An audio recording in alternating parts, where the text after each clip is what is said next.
They brought somebody, I could remember that testimony of a brother. They brought the person to the church. By the time they brought him to the church, it's like they brought a dead man to the church. He could not do anything.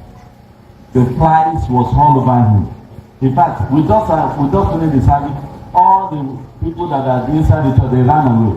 And then I call one of the sisters, please, can you help me? Join me so that I can pray for this person. Say, Pastor, you are the one that God called me. God did not call me. So God did not sorry short. I moved closer. Then one person supported me. I lay hands on the man, pray for him, and then after the prayer, I asked his family to raise him up. So they helped him, and he was able to sit down. And then while he seated, and then I said, can you get him something?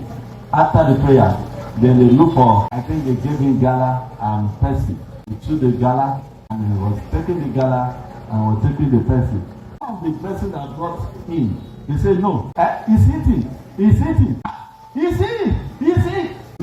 He was already shouting that for a long time, this brother could not walk, not eat. In fact, they rejected him in the hospital.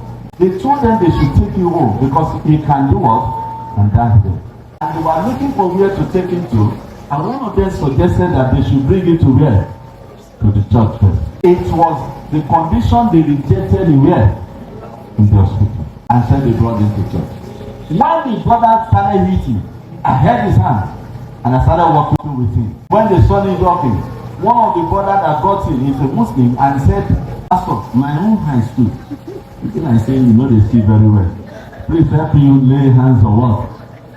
So I pray for him, and to the glory of God, if you could see immediately, am I communicating?